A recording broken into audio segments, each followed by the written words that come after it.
With apologies to a handful of people who have already heard this, I'm going to just very briefly give a very brief overview of kind of where I'm coming from in these lectures. And that is, basically, I am talking about human rights and human responsibilities. By human responsibilities, I am not using what Iris Marion Young called a liability model. I'm not using a legal model to talk about responsibility that involves blame or causality. But instead, I'm making an argument about ethical and political responsibilities to help address structural injustices and the enjoyment of human rights. And so, as you know, I'm neither a lawyer nor a philosopher. I'm an international relations scholar. I work mainly on transnational advocacy issues. I work on international norms and human rights. And most of my research has really been about how new norms are constructed and enforced through human agency. And so, as I said, I've been drawing on Iris Young. I'm very interested in what she calls this social connection model of responsibility, which is the idea that everyone who's socially connected to problems of injustice is called upon to take responsibility to resolve the problem. And I take the social connection model, and I'm trying to suggest, I believe, and I'm interested in what Sheila and others say, but I believe that that model can be extended beyond issues that are pure structural injustice issues. Okay? And so, for example, I think the issue today around free speech, the right to protest, the right to speech, the responsibility to respect the speech of others and the protests of others, or at least, if not respect it, at least not drown it out, is probably not properly a structural injustice issue. And yet I still believe that Iris Young's notion of this social connection model may be a useful way to approach it, even though it's not formally a structural injustice. And so, and I, as I've said in the previous two talks, I'm also very influenced by Hannah Arendt on this, which is not surprising because Iris Young is influenced by Hannah Arendt in her discussion of responsibility, but she disagrees with Arendt about some issues and agrees with about others. But in both of them agree that the shared responsibility for undermining injustice can only be discharged through collective action. And this, I think, has and is relevant for discussion of rights and responsibilities, including today.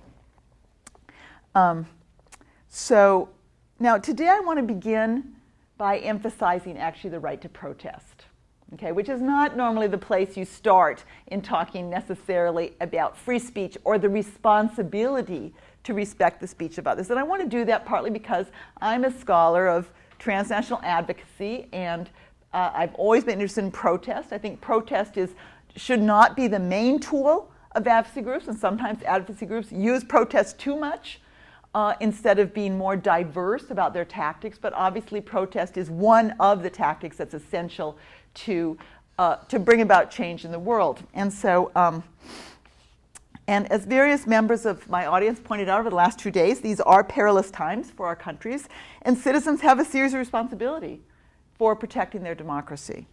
Now, and we can say that one of those responsibilities might be, at times, the need to protest. Some distinguished historians, including Yale scholar Timothy Snyder, have drawn the analogy between our current situation and early totalitarianism in Germany, so in his recent book on tyranny. And I do not necessarily agree, and I told him this when he was at the Harvard Kennedy School, I do not necessarily agree with his analogies between totalitarian and Trumpism. I think it's more likely possible that Trump is more of what I call garden variety narcissist with authoritarian instincts. And in other words, he's more common to some of the authoritarian leaders in Latin America that I talked about yesterday. Okay? But even so, I agree with Snyder's 20 lessons from the 20th century, because virtually all of those lessons are lessons that could be equally well applied to more garden variety narcissists with authoritarian inclinations. so I think that I would add some lessons, however, and one of the lessons I would, he talks about defending our institutions, but I added yesterday the lesson of the importance of continuing to believe in and practice democracy as the only solution to our situation. Democracy got us into this, and only more democracy can get us out of it, in my mind. More democracy, more speech can get us out of it. But one of Snyder's lessons particularly relevant here, and that is, one, defend an institution. Do not speak, he says, of our institutions unless you're making them yours or acting on their behalf. Institutions don't protect themselves. And in this discussion about defending institutions, Snyder follows in the path again of these two theorists who have been guiding my exploration here, Hannah Arendt and Iris Young. So in lecture one, I discussed Arendt's Eichmann in Jerusalem, and she made it clear that personal action responsibility can be salient even under totalitarian state. And in particular, the lesson that Arendt took of the importance of political responsibility is that, and here in the case of Denmark, she says, when the Nazis met determined public opposition, they backed down. And she continues, quote, "It is the only case we know of in which the Nazis met with open resistance, and the result seems to have been that those exposed to it changed their minds. They had met resistance based on principle, and their toughness had melted. It turns out," she says, that, quote, "the idea of toughness itself was nothing more than a myth of self-deception, concealing a ruthless desire for conformity at any price." Now, can we take, so Young, discussing and elaborating Arendt, says that political responsibility consists of, and here, quote, "in watching institutions, monitoring their effects to make sure that they are not grossly harmed, and maintaining organized public spaces where such watching and monitoring can occur, and citizens can speak publicly and support one another." So this is indeed what we need to be doing now. We need to be watching our institutions, monitoring them.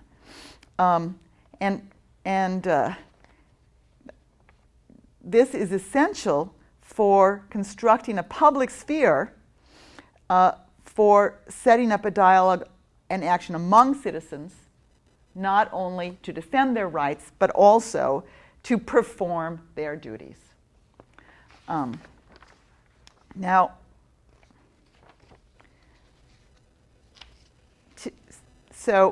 But I said I wanted to begin by talking about protests, and I've tried to tell some stories just to kind of break this up.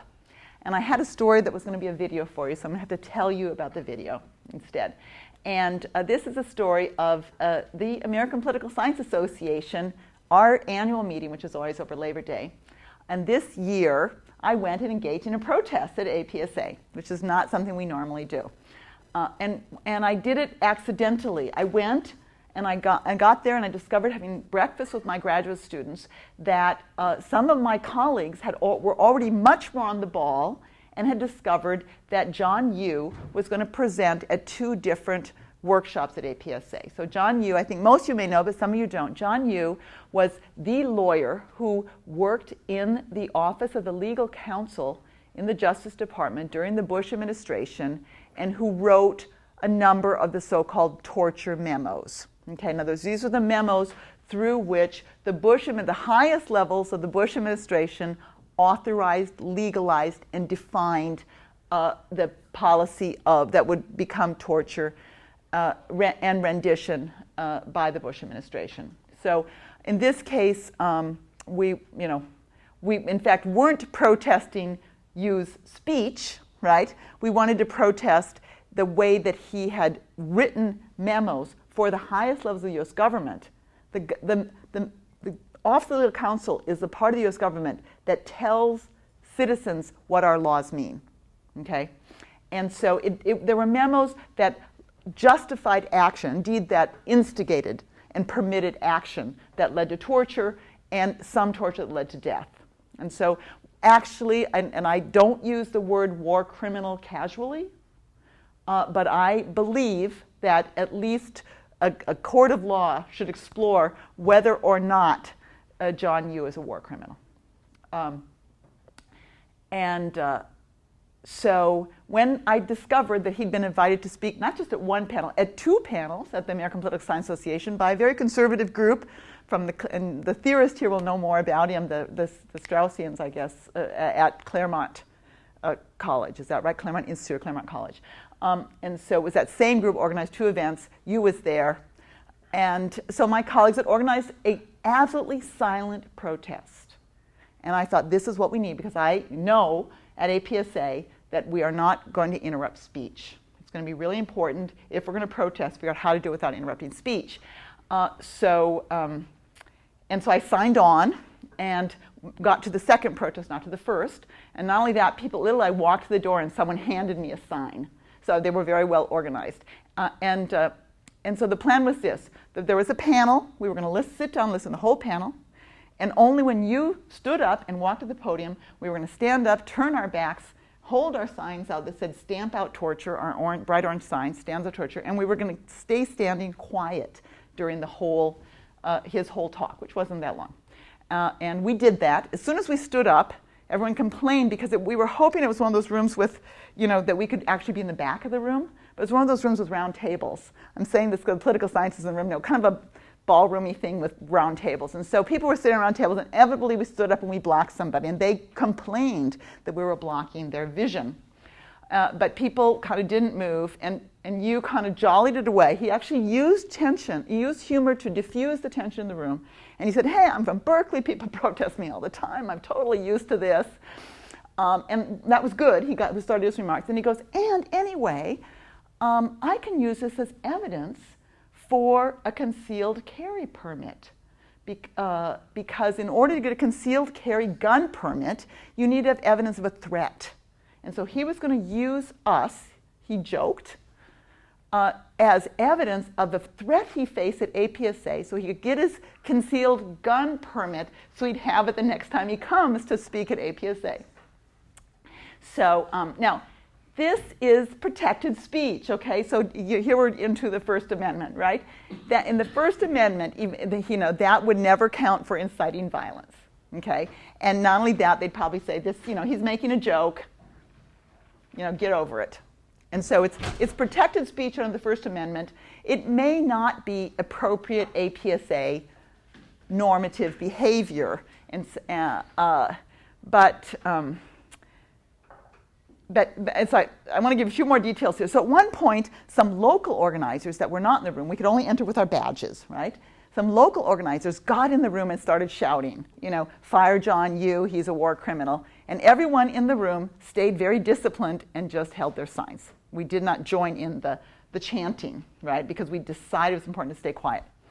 So when the question and answer period came, someone came around and said, "We're going to stay standing." And I had been listening, because of course the good news about being quiet and standing is you have to listen to the whole thing. I listened to the most conservative panel on executive power in the U.S. government, the importance of executive power in the U.S. government. And so I had been framing in my mind the question that I wanted to ask to the panel. I said, they're never going to answer my question, but at least I'll try. I'll try to ask a question on topic that will let me raise torture. And so I put down my sign, but everyone else was standing up. I moved over to another table, and I threw my hand up. And I thought, for whatever reason, the guy calling it didn't see me move. And so he just thought, there's a person who's ready. He called on me first. So it was an utterly unique opportunity, which you would never get.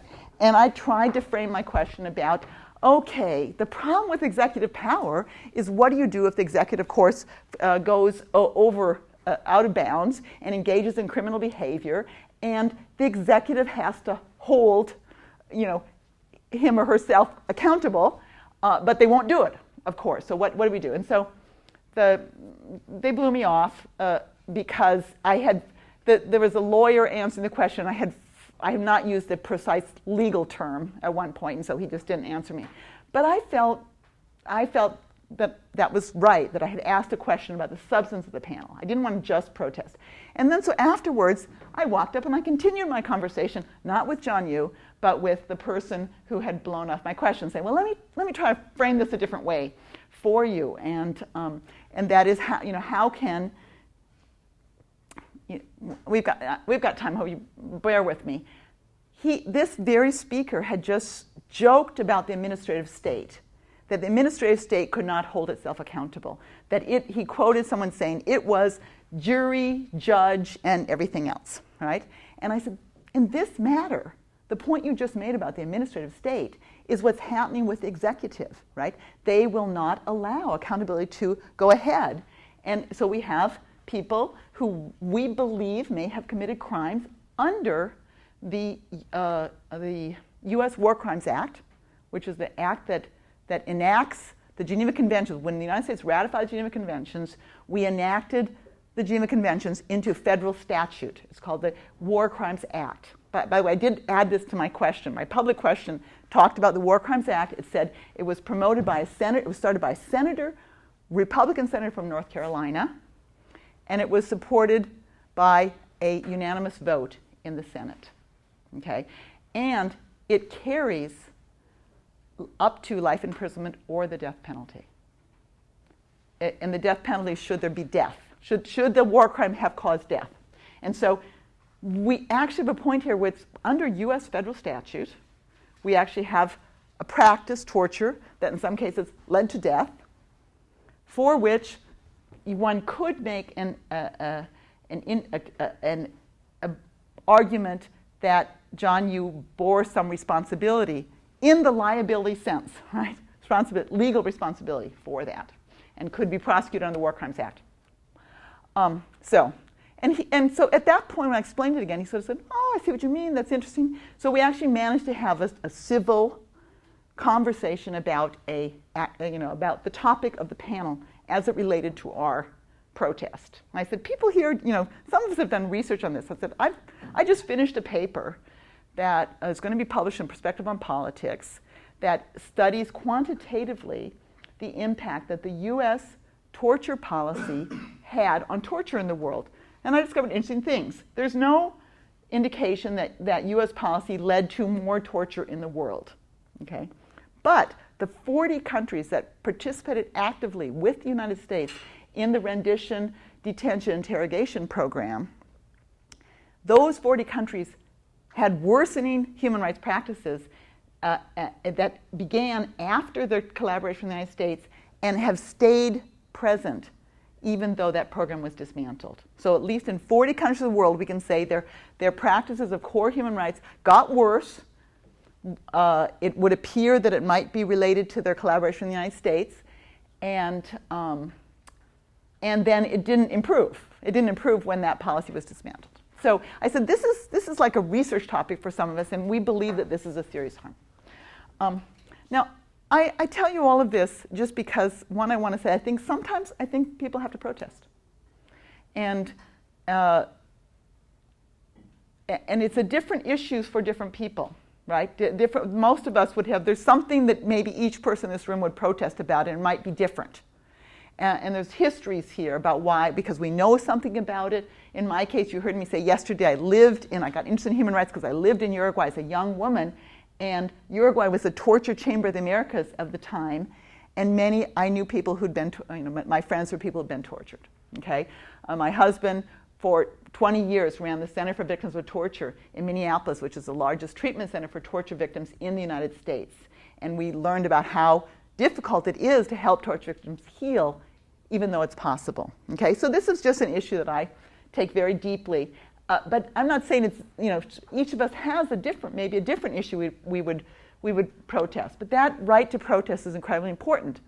And at the same time, we have to be, I think, principled and very strategic about how we use our right to protest, okay?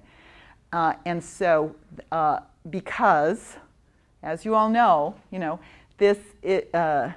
both because we have ethical responsibilities, so principle because of ethical responsibilities, to listen, to not disrupt speech of others, even if I myself was not going to be persuaded by anything John Yoo said, and I promised you I would not be persuaded, even though he actually called for the impeachment of Trump, by the way.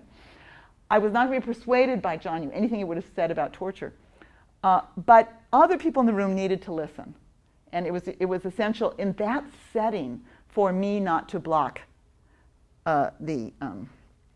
and so that takes us to this issue of what are the kinds of norms that we need, and in particular, what are the kinds of norms we need in different settings, right? In different settings. And I think one of the issues we haven't properly explored when we think about the campus are all the different settings that we have. So what's appropriate in a protest on the street, which is there, yes, you shout, you chant, you try to chant louder than the other people chanting. But, you don't engage in violence, and you don't destroy property, right? And I say that I believe that ethically, but also, again, pragmatically, you don't. You don't, because the purpose of a protest, as any organizer knows, is you're trying to not just, convince your small group that's already convinced. You're trying to convince a broader group. And whenever you engage in violence and destruction of property, you immediately you're alienating exactly the kind of people that are the next group that you need to persuade. Right? And so talking about violence on campus, you know the Middlebury story about Charles Murray. It was the Professor Allison Stanger, political science professor at Middlebury. She was asked by the Republican group that invited Charles Murray. She did not support Murray. She didn't believe in him. But she agreed to moderate the panel because she thought that she should respond to a student group that asked her that. And then, as you know, he was shouted down. There was a scuffle when they walked out, and she was knocked to the ground, had a concussion, and was injured. Now, Allison Stanger wrote a very powerful memo about that experience. Okay, and my feeling is, if you're an organizer, the last thing you want to do is lose the Allison Stangers from your movement. Right? And you don't want her, instead, for her to be out writing a memo that's actually discrediting your protest. Okay? You need to keep the Allison Stangers with you in your protests. And so the selection of tactics is important, again, for ethical reasons, important for strategic and practical reasons. So we know what's proper. We know what you can do in the street. But then we're going to move. We've got a couple of other arenas we can talk about, right? Then we have to say, what about the public forum? What about the places where we invite, when I'm saying we here, we universities, we invite speakers, right? What are the rules that are going to govern the public forum? And then what are the rules that are going to govern other places like our classrooms? And I think in the public forum,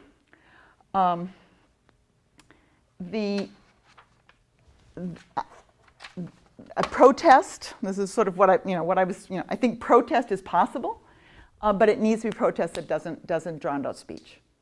And again, we had this at the Kennedy School just last week. Betsy DeVos visited. She was talking about school choice. And it was the first Trump administration cabinet official who'd come to the Harvard. The forum is, I don't know if you've been there, the heart of the Kennedy School. It's public officials always visit there. It's very common, and students are always permitted to ask questions, and we never script the questions. We never we give pride of place to students as opposed to other members of the audience, but we never censor or even ask to see their questions ahead of time, right? And so they decided the ground rules would be that people the microphones were up. There's going to be plenty of time for questions and comments. There was not going to be they were not going to permit anyone to shout anyone down. Archon Fung, who's my associate dean and who's a political theorist and someone who works on deliberative democracy, thought very much about this issue, and I actually want to read what I had it for you on a slide, but I can't show you the slide, so I wanted to read what he said. It's kind of long. But he said, "In this time of deep division, what we need most is to listen and to understand one another instead of circling the wagons into our separate echo chambers. The Kennedy School is all about understanding difference and building bridges. But creating inclusive space is especially difficult these days because many people from all sides would rather shut the other down rather than hear what they're saying. Shutting people down is contrary to the values of this space and of the Harvard Kennedy School. Here we encourage the exchange of ideas and different viewpoints. Even if we do not agree, it's important to hear and allow others in attendance to listen and speak as well. The practice of our forum event enacts these principles by giving speakers an opportunity to articulate their views and then insisting they take questions from you, our audience. People in the audience will, as they always do here, have an opportunity to ask questions in the last portion of tonight's events. I will ask the Harvard University Police to escort from the forum anyone who insists on preventing others from speaking or hearing by disrupting this event. This is because our practice of dialogue and debate is critical.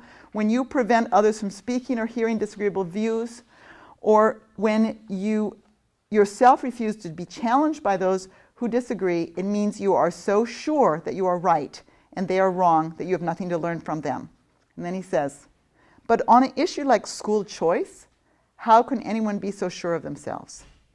So I think it's quite an interesting thing, but also notice the end.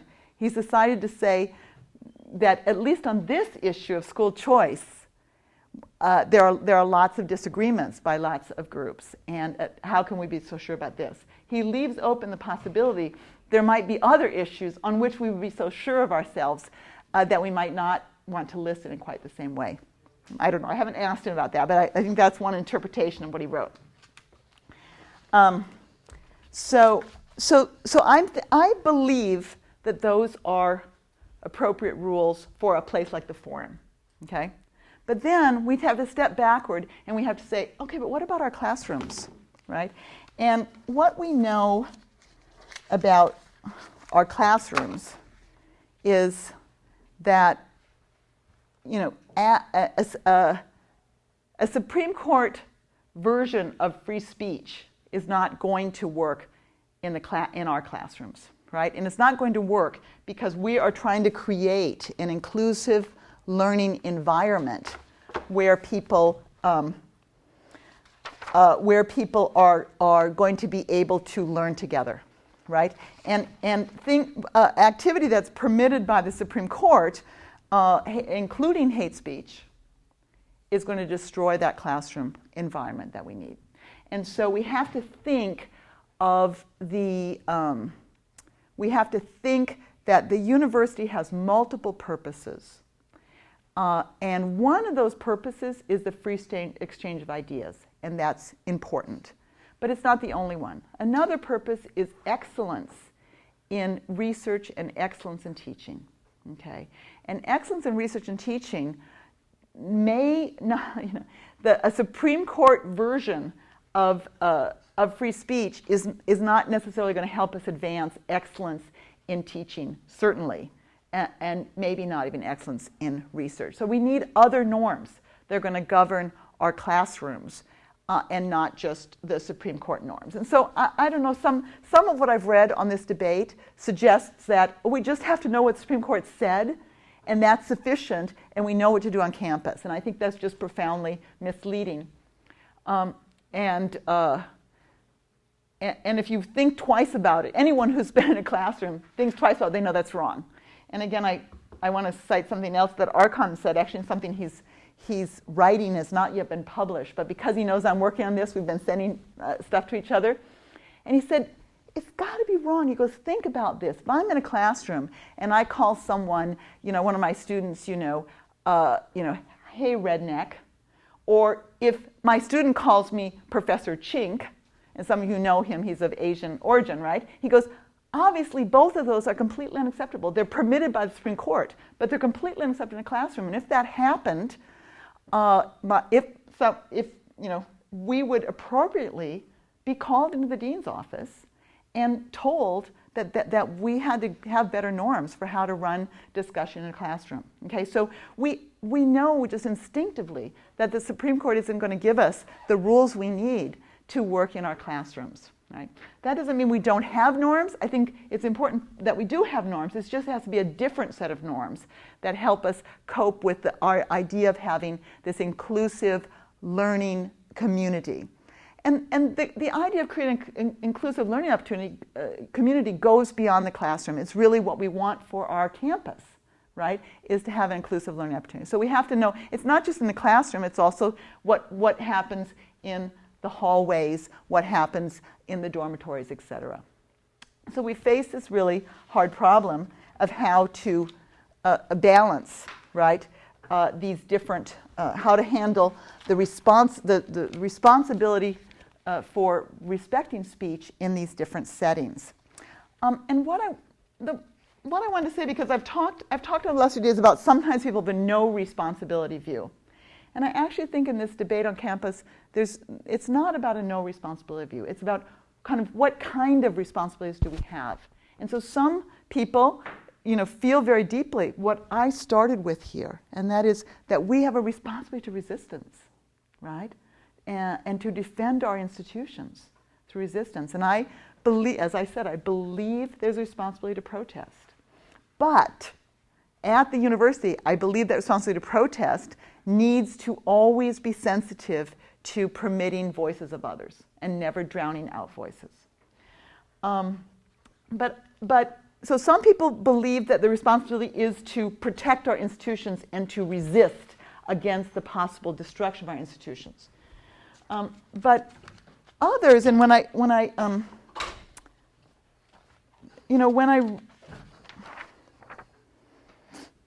read that there's a poll, right? There's a poll that I talked a little about yesterday. August 2017 National Survey of 1,500 current undergraduate students shows that many college students 44% think that the First Amendment does not protect hate speech, okay? Compared to 39% who think the First Amendment does protect hate speech and 16% who don't know. But 51%, and even a larger group of students, agree it's acceptable for student groups to disrupt a speaker making offensive or hurtful statements by loudly and repeatedly shouting so the audience can't hear. But in particular, 52% of students prefer a learning environment, quote, that creates a positive learning environment for all students by prohibiting certain speech or expression of viewpoints that are offensive or biased against certain groups of people, okay? Instead of one where students are exposed to all types of speech and viewpoints, even if it means allowing speech that's offensive or biased against certain groups of people. And what I think partly is going on is that these undergraduates feel a deep sense of responsibility, partly in resistance, but partly responsibility to protect vulnerable groups from speech that's hurtful, offensive, or biased. So we're not talking about no responsibility here. We're talking about people feeling responsibility to their fellow students or feeling responsibility to vulnerable groups. And so it's a complicated issue, right, of how we're going to deal with this sense of responsibility. I think this deep sense of responsibility on the part of, on various sides of this debate. Okay, so I mean, first, we need to clarify to our students and to others that, in fact, you do not have a right in this country not to be confronted. You don't have a right, you don't have a legal right under the U.S. Constitution not to be confronted with hurtful speech, okay? As interpreted by the U.S. Supreme Court, the protections of free speech in the First Amendment are very broad.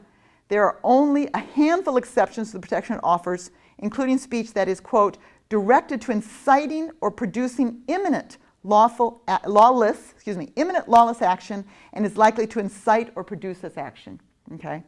So true threats and obscenity. So those are the limits on speech, and they're very narrow. Now, in the past, many college students liked this protection of free speech, and they liked it because they believed in the past, the old days when some of us were young, they believed that it protected their protests against the Vietnam War, for example. And it did.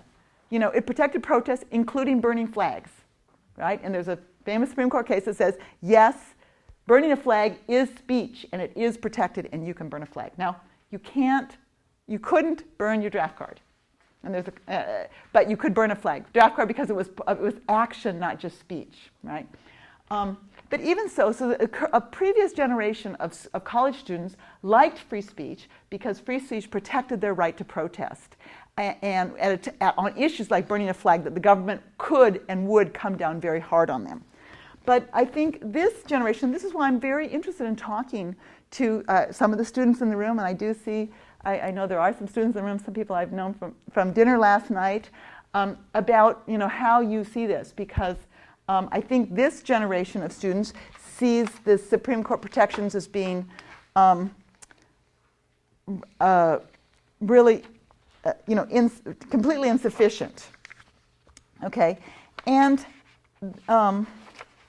there are countries, there are countries, of course, Germany, Poland, many other countries in Europe that do have prohibitions of hate speech. Just before this class, I was Skyping into my class at the Harvard Kennedy School, and my students oddly were having it was a student presentation on white supremacy, and they were talking about how to confront white supremacy, and they were talking about the importance of avoiding hate speech. And one of the students in the room was Polish, and she said, in Poland we have a hate speech law, and it's modeled after Germany. And she said, I just think you guys should think twice about whether it's always best to prohibit hate speech. She said, because in Poland, it's had the effect that we just can't talk about some things, right? We can't talk about some things. And she wasn't persuaded. She had the feeling, perhaps, that this hate speech law had kind of suppressed discussion, suppressed kind of the working through, almost the necessary working through that a society needs to do in order to come to grips with its past and plan for its future. Now,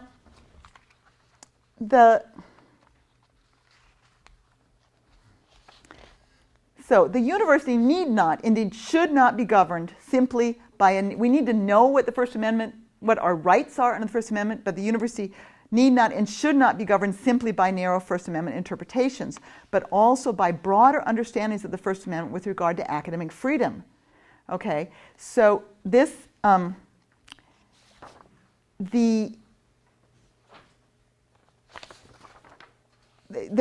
is also law that protects academic freedom. The Supreme Court has had a number of cases where they've looked at academic freedom, and what they said is that universities, actually, the government should not be intervening in universities to regulate speech in universities. And another colleague wrote, she goes, this is irony. Now we have the situation where the federal government and state governments are trying to intervene in universities supposedly to protect free speech, right? And there's an irony there. So the issue is that other laws and other norms need to apply. And some of those laws, like academic freedom, are laws that may have constitutional protection. What complicates this most is the fact that there's now political manipulation, obviously, of the free speech issue. And again, I had a slide I was going to show you that I'm going to have to find I'm going to have to read it to you and find the exact language here. Very sorry.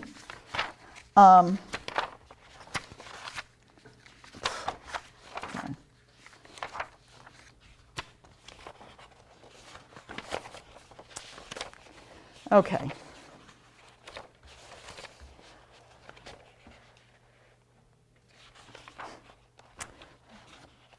I'm sorry, I'm afraid my paper's got all out of order. Okay, well, it was a colleague just arrived back from North Carolina, and she was talking about what's going on in North Carolina universities. And her point was that nowadays, because there's so much political manipulation of the free speech issue, that North Carolina universities, that the students arrived and they were greeted by white supremacist banners that were hanging from hanging from doorways that were seen as free speech. That groups were writing "build a wall" on the. They were writing "build a wall" in chalk on the sidewalks, and that when a student went to rub that off, that student was disciplined. The student who went to rub off "build a wall" was disciplined, not anyone else. Okay, that legislatures there's a whole series of laws being written by legislatures around this country that are trying to mandate what universities can and cannot do around this free speech issue. And so there's actually a lot of danger here, because of the political manipulation of free speech. Okay, so I want to just suggest that exactly in this moment, where there's political manipulations, where it's so fraught, it's all the more incumbent on us, on academics, faculty, students, staff in universities, to think through policies that are nuanced in terms of context, where the free speech occurs, right? That take into account the multiple tasks and responsibilities of universities. So we recognize it's not just not only the free promotion of ideas, but these other issues of excellence in teaching and research, right? As well as the creation of inclusive learning communities. So we have to work hard, I think, and think carefully to work on these policies. And at the same time, I think all of us, have to be very strategic. Because because there's political manipulation going on, we don't have, what's the right word? It's very important to be thoughtful, extremely thoughtful about the choice of tactics. Okay, now this comes back, I teach social movements, okay, and any good social movement organizer knows that you choose your tactics carefully because you have to, we have something we use sometimes teaching organizing called the spectrum of allies. Our spectrum of allies is, here I have my supporters. Here I have, it's like what's it like? It's like a rainbow or something. Here are my supporters here, and over here are my absolute opponents. And in between are my passive supporters. There's my opponent's passive supporters. And then there's a big group in the middle that are just the undecided. Okay? So on this issue, people who care deeply about what's at stake need to figure out how to not just unify your own supporters, how are you going to get your passive supporters on board? How are you going to get the undecided onto your side? And maybe, how could you even drive the passive supporters away from your opponents? Okay, so in this case, if we believe that very hateful speech is one of the things that we're opposed to, how do you get people on your side? And I want to say, first, violent tactics truly will not do it. It's a huge mistake. And anyone who's, I don't know who the Antifa are. Someone maybe knows, someone will tell me. But this has been a very pernicious influence on our ability to gain support from these passive supporters or from the undecided. Okay, so the destruction of property and violence is just, I think, the wrong tactic. But in addition to that, in addition to it's really more than just violence. It's really choosing tactics that attract people. And I had a slide. The slide I most regret not having is I had a slide that comes from a person I work with who teaches actually social movement organizing. And it's a slide about laughtivism as a tactic. And he has three photos of different groups that are using humor to support their cause. And so there's one, clowns in Finland. There's bride power, a group of bride power people who were responding in Charlottesville. Somehow they all went out and got wedding dresses at secondhand stores and dressed up as brides. But the most telling one, and this is one I want to end with today, is what a kind of an anti-Nazi group in Germany did. Okay? And they were confronting a march of some kind of white supremacist group. I don't think they were a Nazi group because I think a Nazi group wouldn't be permitted to march. But there was some kind of supremacist group, and they were marching. And so the anti-supremacists decided that they would go out and get fundraising. They would fundraise for themselves. They would use the march of the supremacists as a way to fundraise for the anti-supremacist group. And they would do that by getting commitments from all of the local merchants, but also their friends and families, to pay so much money for every meter that the Nazis marched, for the supremacists marched, okay? And then they went and they painted on the floor exactly how much money they had earned, they were going to earn by the time the white supremacist group got to this place. Right? And so as the people were marching, they had to look down and say, I've now helped them earn, and there was the photo I was going to show you was 2,500 euros. At this point of the march, I've now helped the group that opposes me, the Nazi group earn 2,500 euros. And I just thought it was a brilliant. That's what we need by tactics. It's so clever. It earns money. And can you imagine what's going on in the head of some supremacist group as they march, knowing that they're earning money for their opponents?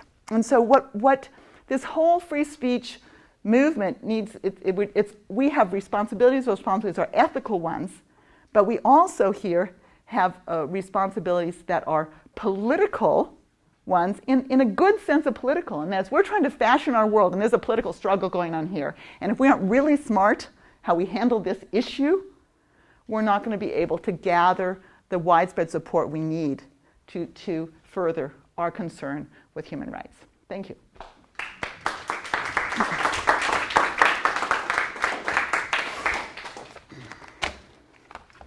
I really would like comments, and I'd really like people to share with me things that are happening here at Yale, okay, of what's going on.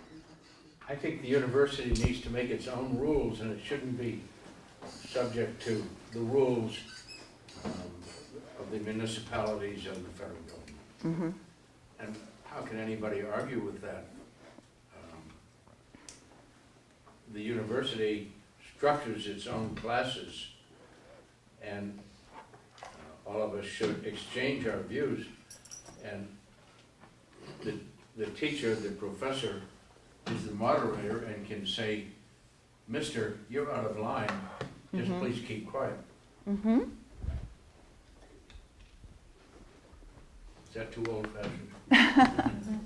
No, I mean, when I teach my class, at the beginning I always say, all points of view are welcome in this class. All points of view are welcome. In taste. And it's going to be important. It's important. But they need to be stated in a way that is civil and ideally persuasive. And the whole point is we're trying to persuade one another. You have to make good arguments in favor of your ideas. Okay, it's not just speech for speech's sake. We're in an academic class. And then I actually asked, and I'd be actually curious if you'll think about this. I actually said, and when I say that we're going to welcome all points of view, and that everyone can respond and disagree in a firmest possible manner, right? You can disagree in a firmest possible manner, but in a civil manner that backs up your point of view with good arguments. And then I say, and maybe this goes too far, and I say, and the nonverbal too. We see the nonverbal. We see when you're rolling your eyes. And I really don't think that rolling your eyes is the way to have a discussion in a classroom. You don't like if someone says, no, you don't like if someone says, you argue with them, you discuss with them. Don't sit there and roll your eyes. So that's what I do. I don't know. Yeah. I guess just speaking from a very Yale-specific perspective, we recently had, I guess the pulse of a lot of campus controversy and discussion comes from social media and Facebook, and we have a page called We're Heard at Yale that really is the pulse of student controversy. So we recently had an op-ed in the Yale Daily News that gained a lot of controversy that someone posted to that forum, and then the discussion and the comments proceeded. And we also had a whip sheet from a political party on campus that was also a big controversy that they were posted to that page, and then people discussed it.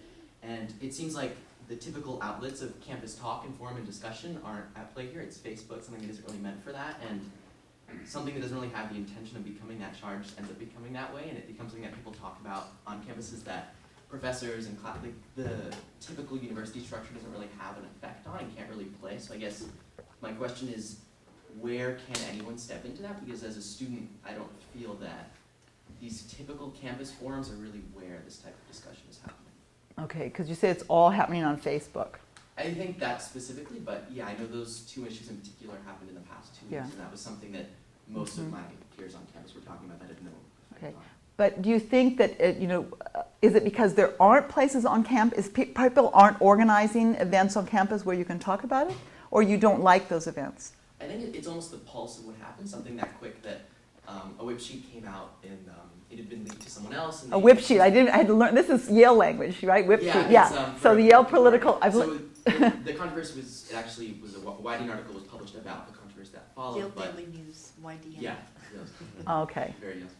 But, Yale Daily News. At least with that, the conversation was all online, and the comments that received the most, I guess, visibility were those that were kind of cherry-picked by the masses that said that this view is the one I want to give the most likes to, and then when you look at the post, that was the one that was up front, and it went from something that should have been a dialogue and it became more of just one response. That's just something concerning for me as a student that wants those types of discussions to happen on campus, but I see that it's really not.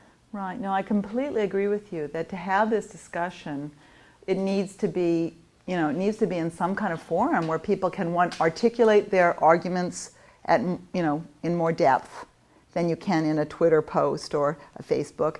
That the responses are not, like or dislike, which is, but really, why do you like it or why do you dislike it? And then the person who dislikes it articulates position. So I completely agree that social media is really not set up to have the kinds of discussions we need to have.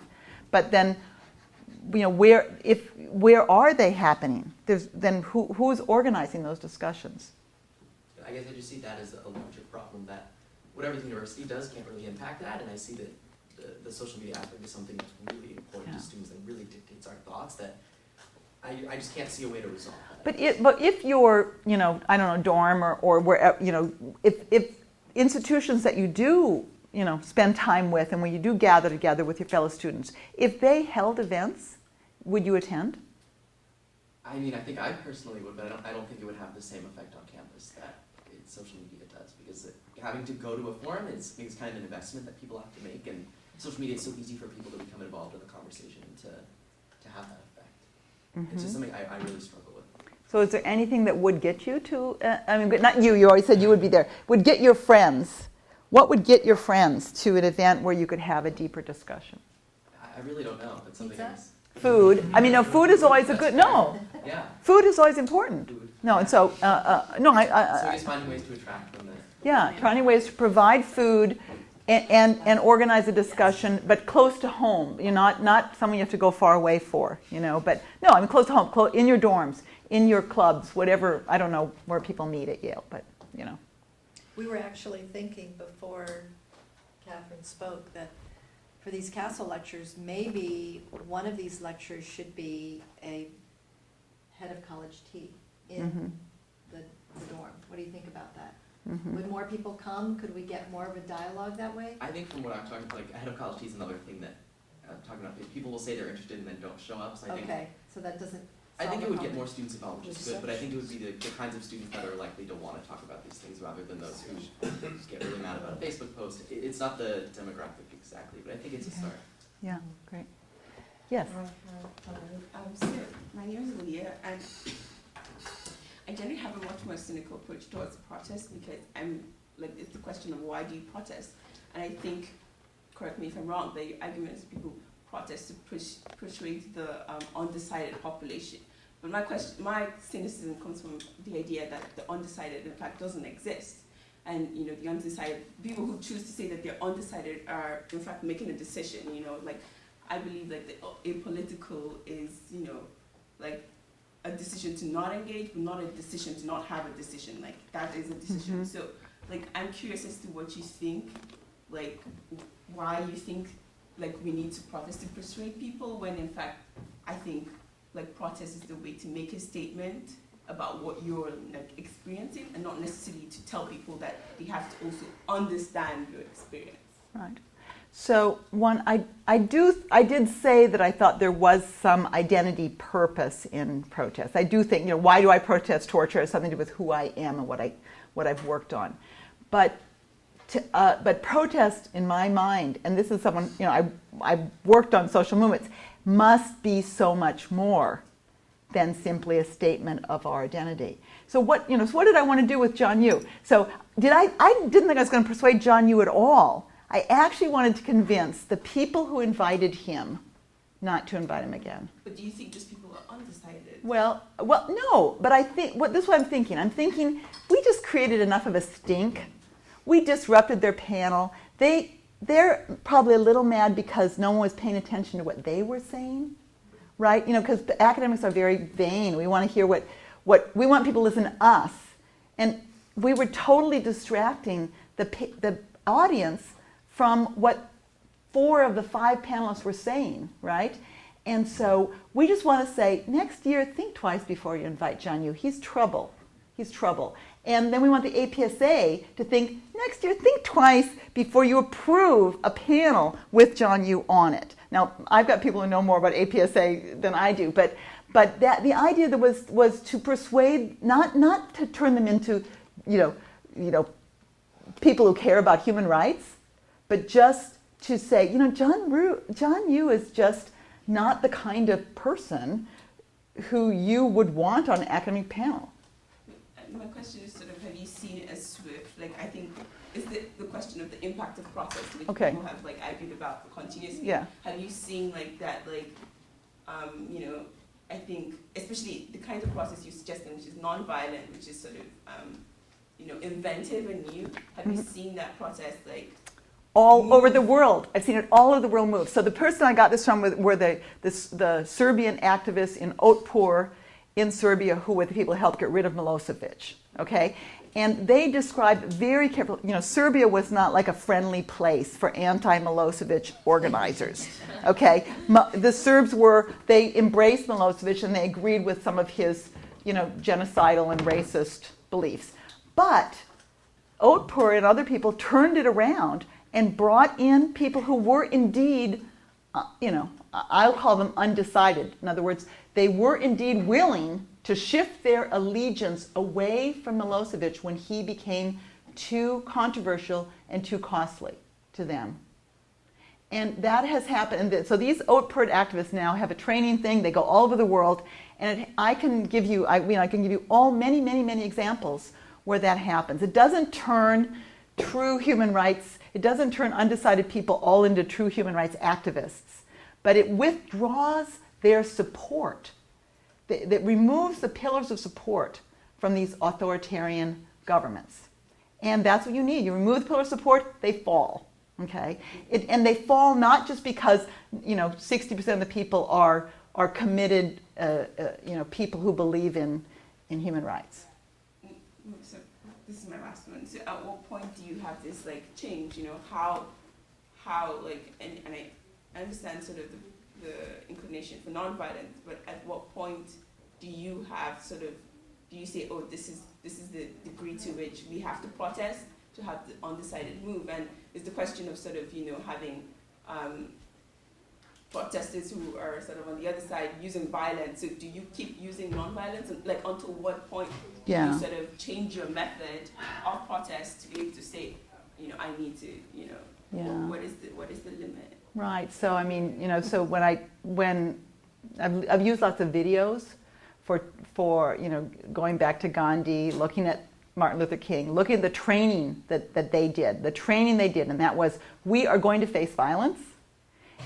And when we face violence, we need to use the opponent's violence against them to delegitimize the opponent. Okay, and that was the amazing essence of these nonviolent struggles, is that they, by consciously choosing nonviolence and by training people to not react to violence, they delegitimize their opponents, and they ultimately changed the attitudes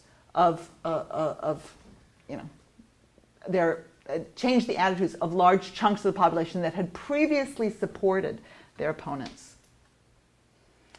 I used to use a book called A Force More Powerful, the Power of Nonviolent Action. And it's all, we have this notion of nonviolence as being these kind of airy kind of people but they were so strategic, they were so well trained, and they knew what they were about. And they knew what they were about was forcing violence by the other side to delegitimize the other side. Okay. And so it wasn't a kind of a naive choice at all. Yeah.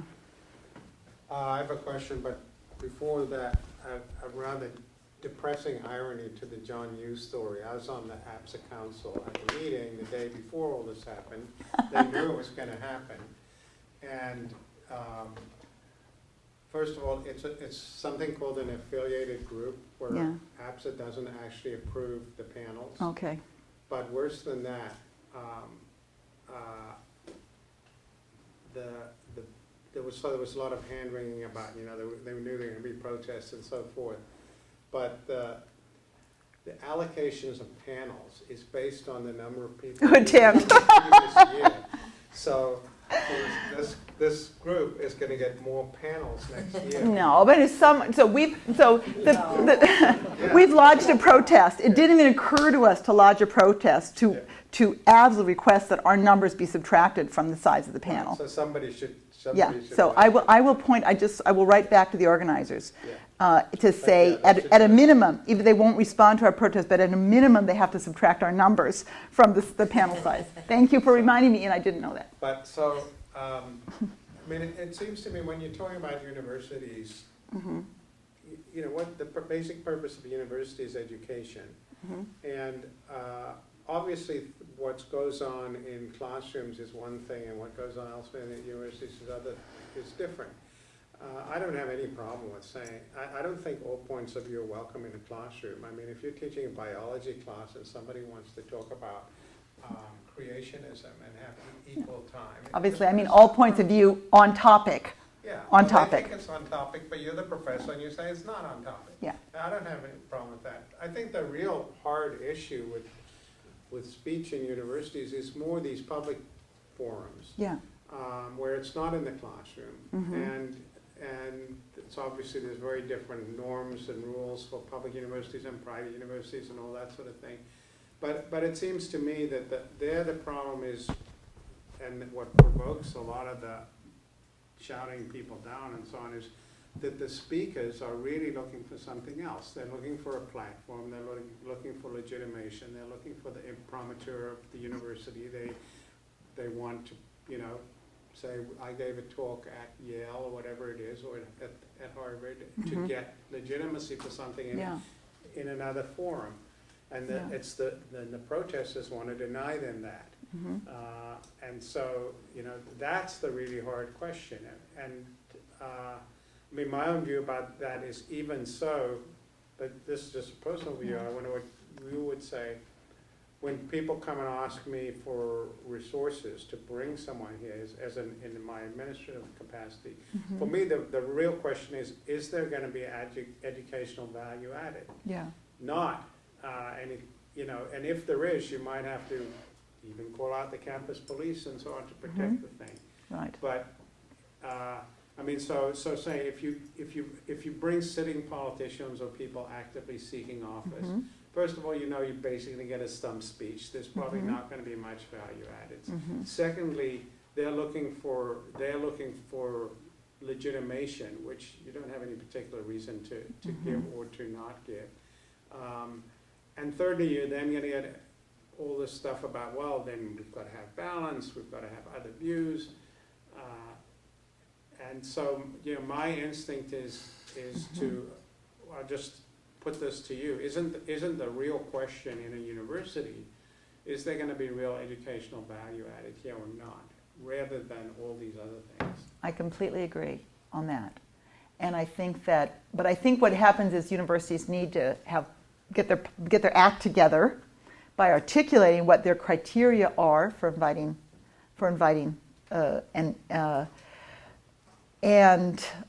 because one of the things that's happening with this political manipulation of speech is people are gearing up to provoke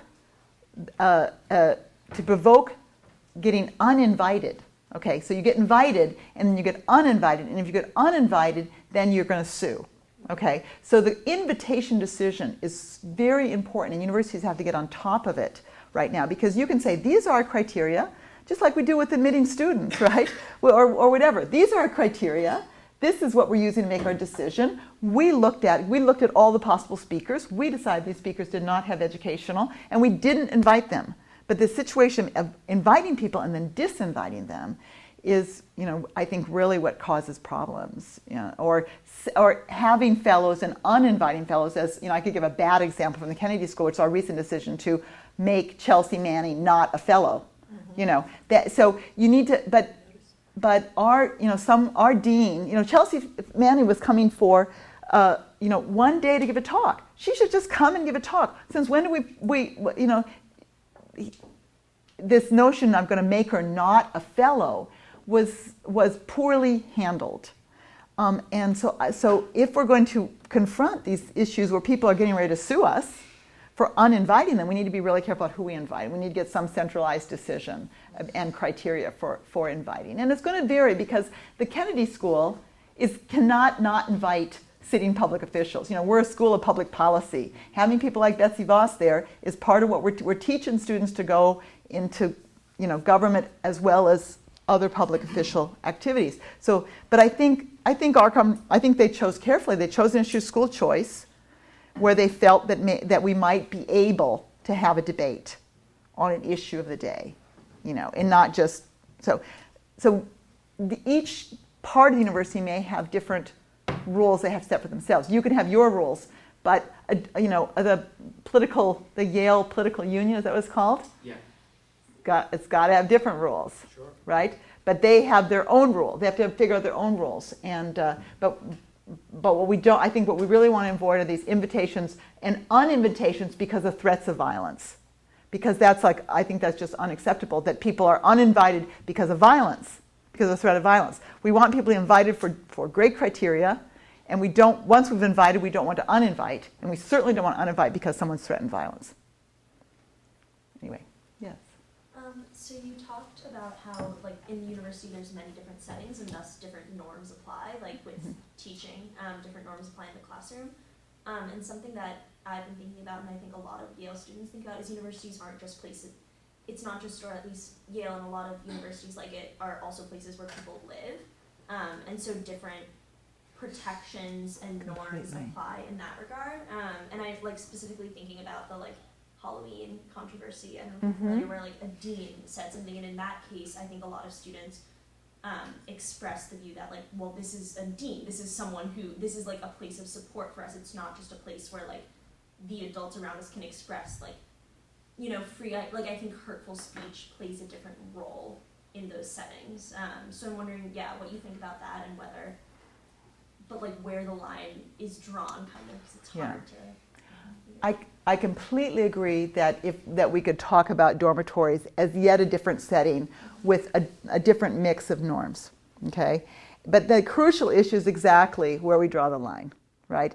Where is the line that we would call, the kinds of hurtful speech that will, either when the classroom would not lead to a productive classroom discussion, or in a dorm would make living together impossible. Okay, so you have to say, what is it that's hurtful speech, right? But then we had, where do you draw the line? You say, this is not hurtful, but it's, someone should take this person aside and talk to them. And we had, I hope it's okay if I bring up a discussion we had last night. Is it okay if I bring up the one about? So last night we were talking about a class where one of the students was presenting and kept talking about businessmen, and all the women in the class were starting to feel like, enough of this businessmen stuff. And then the issue is businessmen per se, I would say, is not per se a hurtful speech, right?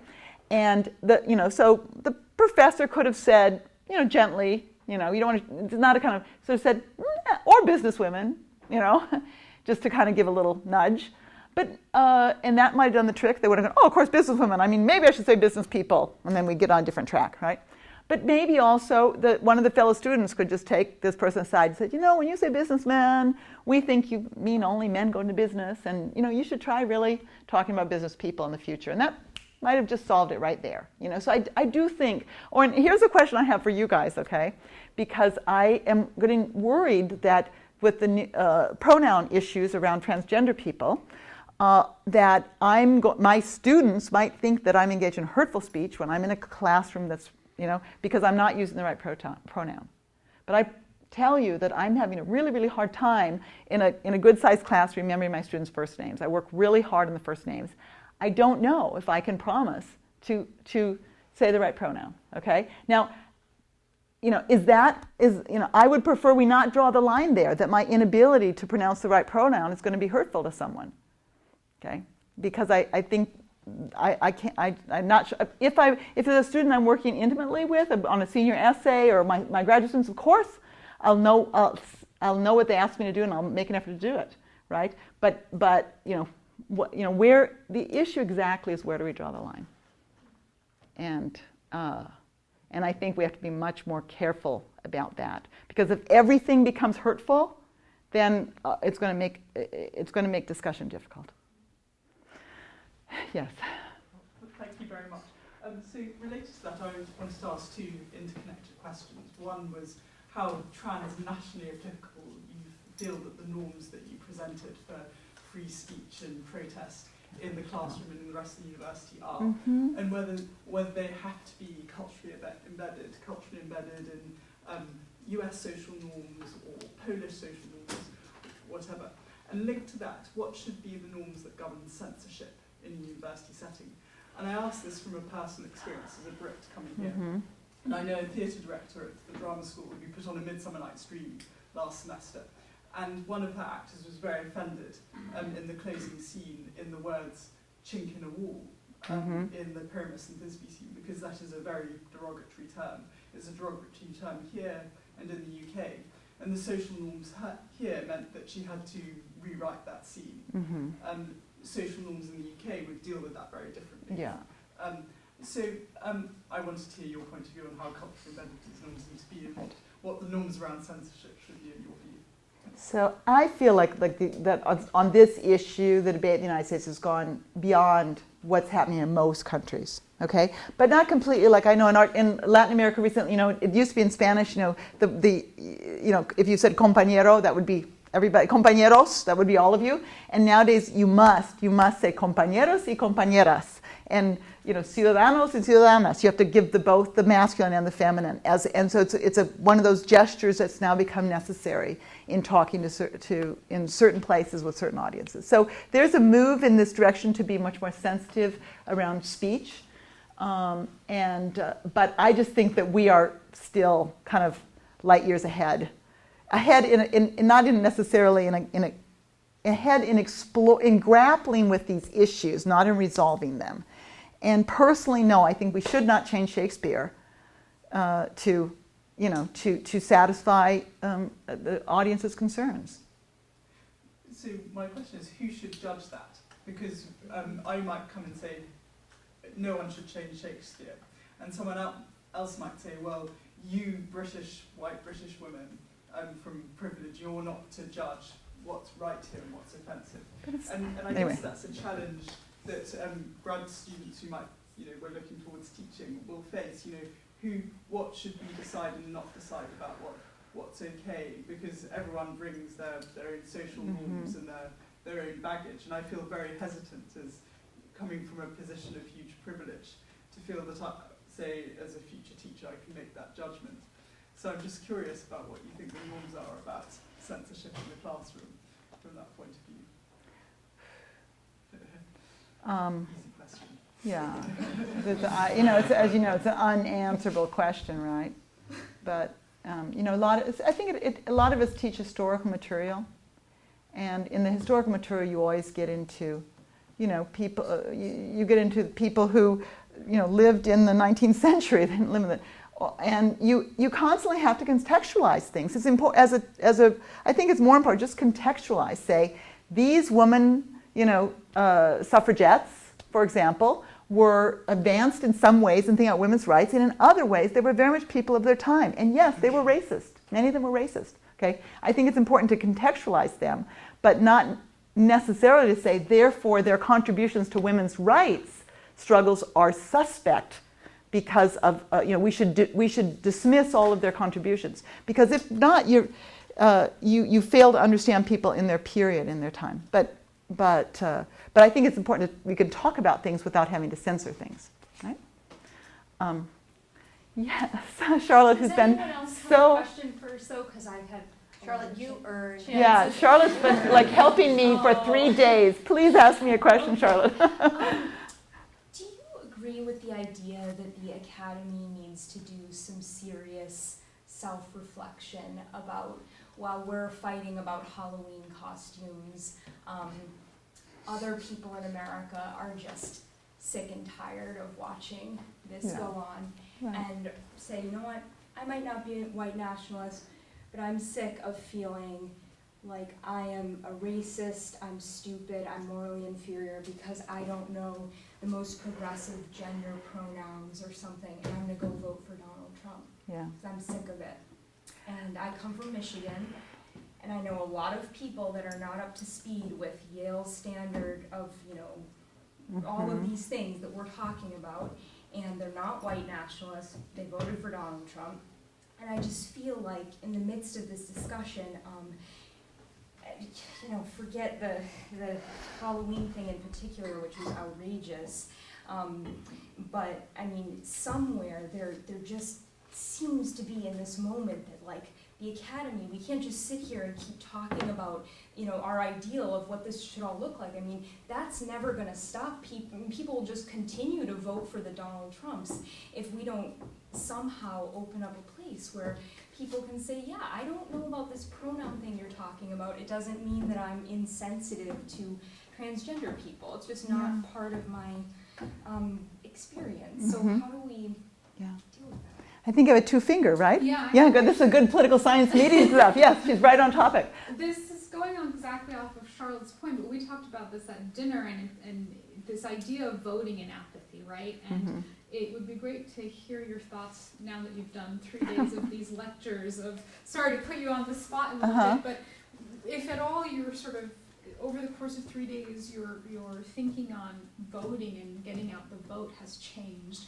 Both with respect to the population that Charlotte is talking about, which may feel belittled, neglected, however you want to describe it, but sort of what we were talking about at dinner, people who do care but don't feel like it's going to make a difference. How it all, over the course of these days, has your perspective changed? Well, so if I had some ending remarks, what I was going to say to people is what I have found, and this is what I don't expect that anyone would be necessarily is going to be persuaded by some of my arguments, and we've had really good debate over that. But what I'd hope is that I think the fruitfulness for discussion of really bringing responsibilities back into debate over human rights. That's what I would like to leave you with. That I have found it personally, fruitful to bring responsibilities back in. It helps me rethink certain issues I took for granted. It gives me a language to use to talk about issues that I've been wanting to talk about. And so, I think it's fruitful to think about responsibilities. I have not changed my mind on voting, no. Why? Because, ultimately, last time I heard, Donald Trump got fewer votes than, not just than Hillary Clinton, he got fewer votes, I believe, than Mitt Romney, right? Okay, so people sometimes we're blowing it out of proportion, okay, by this, and we're actually believing part of the Trump mystique, that this was a huge victory, that things have dramatically changed in this country. Basically, the Republican Party went and voted for the Republican candidate. There were some interesting shifts among rural voters. I'm not denying that, okay? But he did not get more votes than Romney did. And I do think, and we talked yesterday, youth voting went up, right? But a lot of people stayed at home. A lot of people stayed at home. And I do think that, and we're talking midterms, a crucial issue is getting the people who stayed home out to the polls, and that could make an immense difference. So yes, resistance is important. We have to, and protecting our institutions is important. But the most important thing is, I think, is getting getting our institutions back to doing their job, which is to check and balance one another. We need a Congress that can balance the executive. We need a Supreme Court that can balance the executive and the Congress, and we can't do that without elections. No amount of resistance, if it doesn't also focus on voting, including the individual responsibility to vote, is going to ultimately give us what we need. It sounds like a powerful concluding statement. Is there an urgent, Austin, do you have your hand up? I do. I want to Okay, go. classify it as urgent. Great. No. Per se. Okay. My question in brief is about, I guess, the interplay between free press and free speech, and how the media and Facebook and other social media was mentioned earlier too. How these kind of two forces combine to influence conversations and speech in the country, and to dictate how these conversations are had. And it seems that increasingly conversations are confined to those spaces, or at least the most back and forth kinds of conversations, whereas and they happen on TV or they happen on social media, and then we retreat to our camps. So I guess my question is, where's the balance when it comes to that sphere because it is so powerful in influencing discourse? Yeah. Well, it's a great question. I'm not really sure I have a good answer for you. And I mean, one of the reasons, you know, the media, one thing we know about the media is it's going to focus on the negative, right? This is something I've been working on in the human rights area. Why do people think there's more suffering in the world today than ever before? It's not, it's actually because there's a big media effect, and the media focuses on the negative, right? If it bleeds, it leads, but not if it's controversial, it leads. If it's sexy, it leads. If it, so in this whole free speech debate, one of the things that's really important is the media is just waiting to get another, Berkeley destruction of property, to blow it all out of proportion, right? And I just think that people should really be thinking about how to deny the media these negative examples that they're going to use. This goes to Charlotte's point, they're going to use to publicize. The only people are going to know, if there's a violent episode here at Yale, you don't want people to, when they think of Yale, to think about the Halloween debate. There's so much going on at Yale. There's so much, and just from talking to people at dinner over the last few nights, I've just been incredibly impressed with what's happening, especially with students, what's the thinking that you students are doing, the Yale Political Union. There's so much cool stuff going on. So, it's really not, you really don't want people to think Yale and think Halloween, right? And so part of this is, I think, just trying to figure out how to control. And this is my notion of organizing. I think you figure out how are you going to control the media's desire for negative news, and give them something else, and give them something that is persuasive to people, to try to bring them over to your side. So. We are out of time, but I know you have to go back to Cambridge. Yeah, but I'm happy. I'm going to a train, but I'm not actually rushing out the door. So I'd be happy. Any people have questions or you want to pursue issues, I'm happy to stick around and talk to you. All right. Well, we'll let you officially off the hook, but everybody who wants to chat, maybe Okay. just for a couple more. Good. Thank you.